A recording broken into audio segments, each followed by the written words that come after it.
Olá, queridos, sejam bem-vindos. Gente, para a gente entender a população brasileira, temos que entender também um processo conhecido como migração. Gente, a migração não tem como a gente entender a população brasileira porque ela vai sofrer com muita migração externa, quer dizer, a gente teve muitos imigrantes vindo para o Brasil. Até cheguei a comentar isso com vocês no nosso último vídeo. Falei para vocês em relação aos italianos, os alemães, holandeses, japoneses até em certa medida. A gente teve sim o Brasil passando por ciclos diferentes de imigração, tá? E depois a gente vê um pouquinho mais com detalhes esses ciclos diferentes. Mas além da gente ter essa migração externa, o Brasil também vai passar por uma migração interna, quer dizer, dentro das nossas fronteiras, a gente também vai passar por processos migratórios e esses processos eles vão ser importantíssimos para a gente entender a atual configuração da nossa população. Muito bem. Antes da gente chegar nessa parte, vamos entender um pouquinho o que é a migração, quais são os processos, o que faz as pessoas migrarem ou não, tá? Gente, de forma muito simplificada, muito tranquilinha, eu vou dizer para vocês que migrações são deslocamentos de grupos humanos. As pessoas saem de um ambiente, saem de uma cidade, saem de um território e vai para outro. Por quê? O que fazem as pessoas migrarem? Basicamente, a gente vai dizer que nós temos fatores que são de atração, então temos fatores que são de outros lugares e que atraem as pessoas, e a gente tem fatores de repulsão, fatores que tem ali naquele território e que acabam expulsando as pessoas. Então, por exemplo, vocês vão ver que o fator de atração ele também pode ser um fator de repulsão, dependendo da situação. Eu citei de forma muito simplificada, olha, a gente pode ter questões políticas, questões econômicas, questões religiosas, tá? Por exemplo, se eu pegar os países da União Europeia, são países com grande crescimento econômico. Isso faz o quê? Com que sejam pontos de atração, ou seja, eles vão atrair imigrantes. Então, às vezes, se a pessoa está lá no Oriente Médio, está lá na África, passando fome, onde você tem uma situação econômica muito frágil, muito vulnerável, você pode tentar a vida, pode tentar, então, melhorar sua sorte indo para um país em que economicamente você tem certos fatores mais favoráveis, tá? Então, por isso que eu falei que pode ser um fator, né, a economia, se está ruim, é um fator de repulsão, se está boa, é um fator de atração. Mesma coisa, gente, questões políticas ou, por exemplo, étnico-religioso. Se você está num país que tem muita ditadura não, que é um país ditatorial ou que está em algum tipo de conflito, ou você tem algum, por exemplo, que às vezes acontece na África da gente ter disputas étnicas e aí um grupo étnico ele começar a ser perseguido, então ele é obrigado a fugir. Então a gente vai ter uma série de situações aí que podem expulsar as pessoas, então são fatores de repulsão ou podem atrair as pessoas, tá? Muito bem, gente.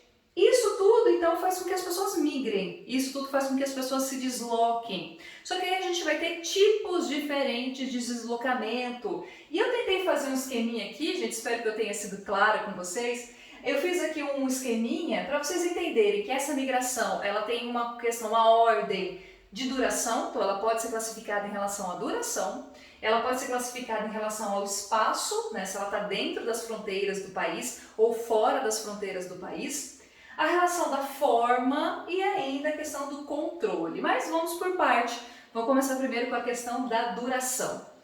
Gente, a migração ela pode ser de dois tipos. Ela pode ser, quando a gente fala de duração, ela pode ser definitiva. Definitiva é o quê? A pessoa pegou as coisinhas dela e tal, foi para outra cidade, foi para outro país, foi para outro estado, gostou e ficou lá. Tá? Então aí você não tem retorno, a pessoa vai e se estabelece naquele local que ela foi. Tá? Então isso é definitivo. O nome está dizendo, né? É fácil. Ou então a gente pode ter as migrações temporárias, que aí tem um período de tempo que é bem menor. Nas temporárias, gente, nós temos dois tipos. Uma que muitos de vocês talvez faziam ou vão fazer na vida de vocês, que a gente chama de migração pendular. A migração pendular, gente, é aquela que a gente faz diária, que você às vezes mora numa cidade e trabalha em outra, ou você mora numa cidade, mas estuda em outra. Então talvez alguns dos estudantes aí do Cotil já tenham passado por isso, né? Mora numa cidade, mas ia, né? Agora ninguém está indo para lugar nenhum. mas ia lá para o Cotil para ter aula. Então aí a gente vai ter essa migração diária, que a gente chama também de migração pendular. Então todo dia você faz isso. Eu, por exemplo, era uma migrante pendular, porque eu moro na grande, na maravilhosa, na incrível Arthur Nogueira e me deslocava para Limeira para poder dar aula lá no Cotil. Então eu também sou uma migrante pendular. Nós também temos um tipo de migração que ela é temporária, mas ela dura um pouquinho mais de tempo, que a gente vai chamar de sazonal, que lembra, né, seasons, que lembra então períodos específicos, mas que a gente também pode chamar de um nome bem feio, tá? Que qualquer um dos dois está correto, mas também é chamado de transumância. Olha que nomão. Gente, esse tipo de migração ela vai acontecer por períodos. Um exemplo, olha, a gente está tendo, sei lá, uma seca muito prolongada lá no Nordeste, ou sei lá, um período de chuvas muito grandes no sul do Brasil, em alguma cidade específica. Então as pessoas elas migram temporariamente, ficam fora, ou às vezes para ganhar dinheiro, né? Quem às vezes trabalha muito em lavoura, às vezes vai por um período para um certo local, que é o período da lavoura, daquele produto específico, e depois retorna para sua casa de origem, para sua região de origem, tá? Então aí a gente vai chamar de sazonal, que ela vai acontecer durante um tempo, né? Alguns meses, a pessoa vai, fica um tempo, depois ela retorna para o seu local de origem. Bom, quanto ao espaço, gente, nós vamos ter as migrações que são internas. Internas são aquelas que acontecem dentro do país, dentro das fronteiras daquele país. E a gente vai ter a migração externa, que aí você vai ter o imigrante, né, a pessoa que está entrando no país, ou você vai ter o emigrante, que é a pessoa que está saindo daquele país. Gente, esse processo de migração externa, no caso do Brasil, como eu falei para vocês, tem um impacto muito grande. Lembro que aqui no Brasil a gente teve esse processo de muita imigração, muita entrada de estrangeiros, e isso teve um impacto na economia brasileira, na cultura brasileira, tá? Até por questões demográficas, né? O número de pessoas que começa a ter no Brasil, tudo isso é influenciado por essa imigração, por esse processo de migração externa. Só que internamente, o Brasil também vai sofrer certas modificações. E aí eu listei aqui para vocês os tipos de migrações internas que nós temos no Brasil, tá? É importantíssimo que vocês consigam entender isso, quero que vocês prestem bastante atenção, bem que eu sei que estão prestando, tenho certeza que ninguém está me ouvindo na velocidade 2 aqui, tá bom? Se estiver também, estou pensando num palavrão aqui para você, não vou falar, mas estou pensando, tá bom? Então, por favor, gente, presta atenção, olha. As migrações que são internas, você tem o êxodo rural é fácil, é a saída das pessoas das zonas rurais, do campo, para as cidades. Talvez vocês encontrem por aí também a migração contrária, né? A migração das áreas urbanas para as áreas rurais. Ela acontece? Acontece, só que bem menos, com uma força bem menor, não chega nem aos pés do que foi o êxodo rural, a saída das pessoas do campo para as zonas urbanas. E por que as pessoas fizeram isso? Por que teve esse processo de imigração, desse êxodo rural? Gente, principalmente porque a gente começa a ter no Brasil, a partir das décadas de 60, 70, 80, uma forte mecanização do campo. Quer dizer que a gente começa a ter a substituição da mão de obra braçal, humana, por máquinas.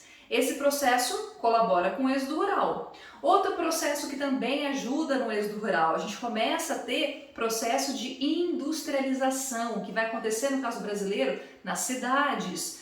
Isso faz com que as cidades sejam áreas de atração. Você vai ter uma economia ali que, pelo menos em teoria, ela vai atrair pessoas, uma economia mais pulsante, mais ativa, e isso atrai as pessoas, fazendo com que elas saiam da zona rural e vá para as zonas urbanas, tá? Bom, o êxodo rural foi positivo?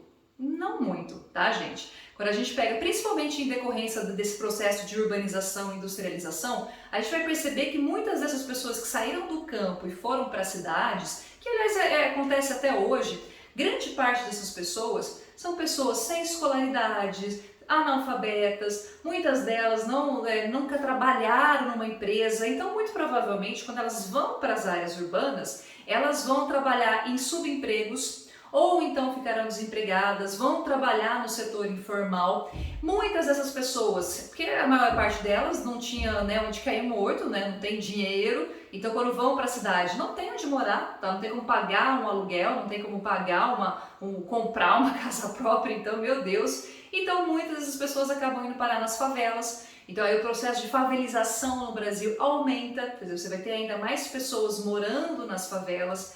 Então a gente percebe que esse êxodo rural ele não trouxe benefícios nem para a população que migrou e tampouco também para as áreas urbanas. Então isso é realmente um problema sério. Não estou querendo dizer que a gente não tem que aceitar esses imigrantes, tá, gente? A gente tem sim, só que a gente teria que ter políticas para tentar fazer com que essas pessoas fossem menos vulneráveis. Bom, temos as migrações temporárias, que são essas duas que eu falei para vocês, né? A migração pendular e a sazonal ou transhumância, mesma coisa. A gente tem aquelas que são intra-regionais, que acontecem dentro das próprias regiões, tá bom? Então, seja sul, seja sudeste, seja nordeste. E a gente tem as interregionais, que são entre as regiões. Então, as pessoas, por exemplo, saem lá do nordeste e vão para a região sudeste, que foi o que aconteceu muito, tá, gente? Até vou mostrar, provavelmente vou colocar aí um mapinha para vocês. Foi uma migração que aconteceu demais no Brasil. Assim, as pessoas, por exemplo, passando por muita necessidade economicamente. O Nordeste sempre foi um local muito pobre, né, com vários problemas. Para piorar, a gente tem questões naturais, que é a questão da seca, períodos muito grandes de seca no Nordeste. Causou, então, migração, causou não só o êxodo rural, mas a própria migração. Essas pessoas saem de uma região e vêm aqui para o Sudeste, fazer com que o Sudeste ficasse ainda mais, as cidades do Sudeste ficassem ainda mais cheias de pessoas, sendo que não tinha planejamento para isso. Quer dizer, eram cidades que não estavam prontas ou preparadas para receber esse número tão grande de pessoas. Gente, vamos à forma de migração. As pessoas elas podem migrar de forma voluntária e aí sim elas são migrantes, tá, gente? Aliás, deixa eu me fazer bem claro aqui. Quando a gente tem essa forma aqui de migração, na verdade essas pessoas elas não são consideradas migrantes, tá? Por que não? Porque se ela foi obrigada, se teve, por exemplo, um conflito, ela está sendo perseguida, ou seja, ela perdeu a sua casa, ela perdeu todas as condições de ficar nesse local, obrigatoriamente ela tem que ir, então se ela está sendo obrigada a ir, ela não é mais migrante, ela passa a ser refugiado. E no mundo inteiro a gente tem, principalmente por conta dos últimos acontecimentos do mundo, né? Desde 2011 ali que a gente tem Primavera Árabe, a gente tem a Guerra da Síria, a gente tem as próprias questões de terrorismo, de pobreza, de conflitos na África. Tudo isso então causa muitos refugiados, as pessoas são obrigadas a sair do seu local de origem. Elas querem? Não, mas elas são obrigadas a fazer isso, tá? Se a pessoa é forçada, gente, ela pode ser um refugiado, tá bom? Então ela está procurando uma residência, porque ela perdeu tudo, ela perdeu talvez toda a sua família, ela perdeu sua residência, ela não tem mais talvez pátria, ela não consegue mais ter a pátria dela, então ela é refugiada, porque ela é obrigada a buscar refúgio em outros lugares. E as pessoas aqui no Brasil se enganam quando elas acham que o refugiado só vai querer ir para um lugar bom, tá, gente? Que só a Europa, por exemplo, que recebeu os refugiados lá a partir de 2015, 2016. Isso não é verdade.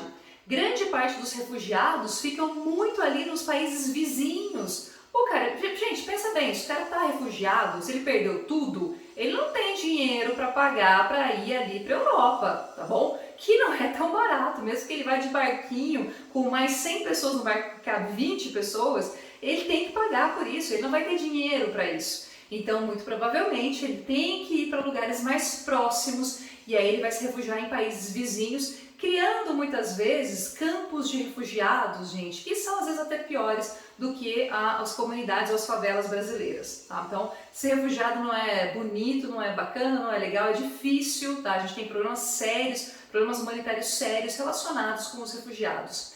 Um outro problema também muito sério é a questão do tráfico de pessoas. Tráfico de pessoas pode acontecer por conta de escravidão mesmo, tá? Você leva a pessoa ali para trabalhar quase como uma escrava. Aqui no Brasil a gente tem sim muitas pessoas que são praticamente, não vou dizer arrastadas ou pegas à força, mas são enganadas para ir trabalhar em várias lavouras, trabalhando num trabalho que a gente chama de análogo à escravidão, quer dizer, muito parecido com a escravidão, tá? Não chega a ser uma escravidão porque a pessoa recebe ali tipo uns R$100 para trabalhar 5, 6, 7 meses, tá? Comendo às vezes o pior alimento possível, sem lugar próprio para dormir, péssimas condições de higiene, e isso não é uma condição digna de trabalho para ninguém. A gente pode ter tráfico sexual, tá? Muitas meninas, meninos também podem acontecer, mas principalmente meninas mais pobres, mais vulneráveis, que são seduzidas por uma melhoria de vida, quando na verdade elas vão trabalhar nessa questão, nessa coisa de prostituição, tá? Elas não têm muita opção, é uma situação muito grande de vulnerabilidade dessas pessoas. E a gente tem ainda uma coisa, não é tão comum, aqui no Brasil pelo menos, a gente não ouve tanto falar, mas temos também tráfico de órgãos, mas aí já é bem, né, bem submundo mesmo, tá bom, gente? Nem vamos entrar nessa questão que aí, pelo amor de Deus. Também temos aquela migração que é ilegal, né? A pessoa vai, ela pede um visto para entrar no país, esse visto às vezes pode ser só para estudar, ou depois ela vai lá e pega um visto de moradia, ela pode ser que ela consiga, dependendo do país. Tem alguns países que têm algumas legislações mais simples, né, para os imigrantes, tem países que são bem mais difíceis, como os Estados Unidos, por exemplo. O Brasil não, tá, gente? O Brasil ele é bem aberto essa migração, não é todo mundo que consegue entrar, mas a gente é bem mais aberto do que se você comparar com outros países. Ou então a gente pode ter entrada clandestina, no caso, por exemplo, dos mexicanos, né, ou das pessoas aqui da América Latina que querem entrar nos Estados Unidos, aí tenta entrar com os coiotes, tenta entrar, né, pelo deserto ali do México, uma coisa bem pesada mesmo, bem, né? Muito acontece demais com os africanos tentando entrar nos países europeus. Enfim, infelizmente é uma situação muito recorrente no mundo inteiro e ao mesmo tempo muito triste, tá? Porque essas pessoas estão indo, né, gente, é porque o local que elas se encontram certamente não são bons locais, tá bom? Gente, espero que vocês tenham entendido.